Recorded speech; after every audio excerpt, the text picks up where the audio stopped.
Assalamualaikum warahmatullahi wabarakatuh. Perkenalkan, nama saya Rizky Mutiara Swati Usman dari program studi Perbankan Syariah. Di sini saya akan memaparkan materi yang sudah dikaji oleh beberapa kelompok, mulai dari kelompok 7 sampai kelompok 13. Langsung saja kita ke materi pertama. Transaksi murabaha. Murabaha adalah akad jual beli antara bank dan nasabah. Bank membeli barang yang dibutuhkan nasabah lalu menjual kembali kepada nasabah dengan harga yang lebih tinggi yang mencakup harga pokok tambah keuntungan. Murabaha didasarkan pada Al-Quran, Quran Surah An-Nisa, Al-Maidah, Al-Baqarah, hadis Nabi SAW. Jual beli harus dilakukan atas dasar suka sama suka dan bisa dilakukan secara tunai maupun tidak. Rukun dan syarat murabaha ada 5. Yang pertama penjual atau bank, yang kedua pembeli atau nasabah, yang ketiga objek, akad atau barang, yang keempat harga, dan yang kelima ijab dan qabul akad atau perjanjian. Syarat akad murabaha, pelaku harus balik, berakal, tidak boros, dan atas kehendak sendiri. Barang harus suci, bermanfaat, bisa diserah terimakan, dan benar-benar milik penjual. Dan barang harus jelas spesifikasinya atau jenis, bentuk, ukuran, sifat, dan ijab dan qabul tidak boleh diselingi kata lain atau diam saja. Pembeli untuk barang tertentu harus beragama Islam. Jenis-jenis murabaha. Yang pertama, murabaha dengan pesanan, barang dibeli bank atas permintaan yang nasabah. Dan yang kedua, murabaha tanpa pesanan, barang sudah dimiliki bank sebelum ada permintaan dari nasabah. Materi kedua, akuntansi transaksi salam dan salam paralel atau PSAK 103. Salam adalah akad jual beli di mana pembeli bayar di awal tapi barangnya dikirim belakangan. Biasanya dipakai untuk hasil pertanian atau industri. Contoh, bank pesan 100 ton beras ke petani, bayar di muka dan beras dikirim 2 bulan lagi. Adapun salam paralel adalah 2 akad terpisah, seperti bank ke petani atau akad 1, dan bank jual ke supermarket atau akad 2. Kedua akad ini tidak boleh saling bergantung. Adapun ketentuan PSAK 103 ada 4. Yang pertama, barang harus jelas jenis, jumlah, dan waktu. Harus dibayar lunas di awal dan barang tidak boleh dijual kembali sebelum diterima atau kecuali salam paralel. Dicatat sebagai piutang, utang, atau persediaan. Contoh jurnal akuntansi ada 4. Yang pertama saat bayar di muka, kas atau piutang salam. Yang kedua saat akad jual kembali, piutang usaha atau pendapatan tangguhan. Yang ketiga saat terima barang, persediaan atau piutang salam. Dan yang terakhir keempat saat jual barang, pendapatan atau persediaan. Materi ketiga, akuntansi transaksi syariah, istisna, dan istisna paralel. Istisna adalah akad pemesanan pembuatan barang dengan spesifikasi tertentu, seperti bangun rumah, kapal, dan mesin. Sementara istisna paralel 2 akad, yaitu nasabah pesan ke bank dan bank pesan ke kontraktor. Harus akad terpisah, tidak boleh ada ketergantungan. Adapun rukun istisna ada 3. Yang pertama, penjual atau sahmi dan pembeli atau mustahmi. Yang kedua, barang yang dipesan harus jelas. Dan yang ketiga, ijab qabul, boleh lisan, tulisan, atau isyarat. Syarat syariah ada 3. Yang pertama, barang jelas dan sesuai pesanan. Yang kedua, tanpa riba, tanpa gharar. Dan yang ketiga, berdasarkan fatwa DSN MUI. Adapun PSAK 104, pendapatan diakui, bisa pakai metode presentasi, penyelesaian, atau saat selesai. Biaya diakui, biaya yang langsung dan tidak langsung. Dan jurnal dibuat sesuai tahap proyek dan penyerahan barang. Materi keempat, akuntansi transaksi ijarah, dan IMBT atau Ijarah Mutahiyat Bit Tamlik atau PSAK 107. Pengertian akad ijarah dan IMBT. Ijarah adalah akad sewa antara bank atau mujir dan nasabah atau mustajir atas manfaat suatu aset dengan pembayaran ujrah atau sewa. IMBT atau Ijarah Muntahiyah bin Tamlik adalah akad sewa yang diakhiri dengan pemindahan kepemilikan aset kepada penyewa melalui akad terpisah atau jual beli atau hibah.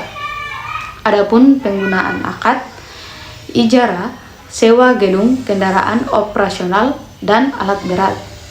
Sedangkan IMBT, pembiayaan rumah, mobil, mesin, produksi dengan kepemilikan akhir. Adapun rukun transaksi atau syarat sah akad ada 5. Yang pertama, akidain, mujir atau bank, dan mustajir atau nasabah. Yang kedua, objek manfaat harus jelas, halal, dan dimiliki bank. Yang ketiga, ujrah, nilai sewa yang pasti dan disepakati. Dan yang keempat, sikhat, ijab dan qabul atau akad yang sah. Yang kelima dan yang terakhir, akad terpisah untuk pemindahan aset atau khusus IMBT. Adapun landasan syariah, Al-Quran, Quran Surah Al-Baqarah, dan Quran Surah Al-Ta'la. Hadis, berikanlah upah sebelum kering keringatnya. Hadis riwayat Ibnu Majah. Adapun fatwa DSN MUI nomor 09/2000 dan nomor 27/2002. Ketentuan penting, aset harus dimiliki penuh oleh bank, ujrah harus tetap dan jelas, tidak boleh ada unsur riba atau gharar. Adapun PSAK 107 akuntansi ijarah, aset dicatat sebagai aktiva tetap pada nera cabang. Penyusutan dilakukan selama masa manfaat aset ujrah diakui sebagai pendapatan secara bertahap atau linier. Pemeliharaan besar menjadi tanggung jawab bank. Sementara IMBT, pemindahan kepemilikan baru diakui saat akad jual beli atau hadiah dilakukan. Ijarah dan IMBT adalah pembiayaan syariah yang fleksibel dan sesuai syariah. PSAK 107 menjadi panduan penting untuk akuntansi transaksi sewa agar lebih transparan, akuntabel, dan sesuai hukum Islam. Materi kelima, akuntansi dana zakat, infak atau sedekah, PSAK 109. Dana zakat, kewajiban umat Islam atas harta tertentu. Dan jenis zakat fitrah dibayar saat Ramadan atau misalnya 2,5 kg beras per jiwa. Dan zakat mal untuk harta seperti emas, usaha pertanian harus mencapai nisab atau 85 gram emas dan haul atau 1 tahun. Adapun dana kebajikan, dana sosial sukarela seperti infak, sedekah, dan wakaf digunakan untuk kegiatan sosial seperti pendidikan, kesehatan, bantuan umum. Termasuk juga dana dari denda nasabah, non halal atau hibah. Adapun pinjaman qor, pinjaman tanpa bunga atau non profit, hanya pokok yang dikembalikan, bisa disertai biaya administrasi tapi bukan bunga. Contoh penggunaan seperti membantu usaha kecil. Materi ke-6, akuntansi transaksi asuransi syariah atau PSAK 108. Definisi asuransi syariah atau takaful. Takaful adalah mekanisme perlindungan risiko berbasis prinsip tolong-menolong. Dana yang dikumpulkan atau dana tabaru dikelola oleh perusahaan asuransi syariah atau operator untuk membayar klaim peserta yang mengalami risiko. Berbeda dengan asuransi konvensional yang menggunakan akad jual beli risiko, takaful menggunakan akad tabaru dan sering dikombinasikan dengan akad wakalah bil ujrah atau perwakilan dengan imbalan.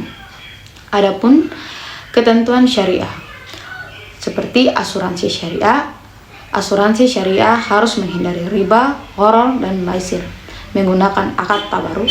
Dana peserta dipisahkan dari dana perusahaan dan surplus atau kelebihan dana setelah dikurangi klaim dan biaya menjadi hak peserta. Adapun rukun transaksi asuransi syariah terdiri dari pihak yang berakad atau peserta dan perusahaan pengelolaan. Objek akad atau dana tabaruk, akad atau akad tabaruk dan wakalah bil ujrah dan ijab qabul atau pernyataan persetujuan. Adapun cakupan PSAK 108, PSAK 108, peserta dan dana perusahaan pengakuan kontribusi peserta sebagai dana tabaruk atau bukan pendapatan, pengakuan beban klaim berdasarkan aktual, penyajian surplus atau defisit, dan pengungkapan rinci mengenai akad pengelolaan dana dan distribusi surplus. Adapun teknis perhitungan dan penjurnalan mencakup perhitungan kontribusi peserta dana tabaruk, cadangan, teknis dan penjurnalan transaksi seperti penerimaan kontribusi, pengakuan ujrah, pembayaran klaim, dan distribusi surplus. Contoh ilustrasi sederhana diserahkan dalam makalah. Materi ke-7, akuntansi sukuk atau PSAK 1010. Sukuk adalah instrumen keuangan yang sesuai dengan prinsip syariah, berfungsi sebagai surat berharga yang menunjukkan kepemilikan atas aset tertentu. Adapun ketentuan syari sukuk syariah. Ketentuan syari dalam sukuk syariah meliputi beberapa prinsip dan aturan yang harus dipatuhi agar sukuk dapat dianggap sesuai dengan hukum Islam. Berikut adalah beberapa ketentuan utama. Yang pertama, larangan riba. Yang kedua, aset nyata. Dan yang ketiga, transparansi dan keadilan. Dan yang terakhir, yang keempat, penghindaran aktivitas haram. Beberapa dalil dan konsep yang mendasari sukuk syariah. Demikian penjelasan yang saya sampaikan pada video ini. Semoga apa yang saya sampaikan dapat dipahami dengan baik dan bermanfaat. Terima kasih atas perhatian dan waktunya. Wassalamualaikum warahmatullahi wabarakatuh.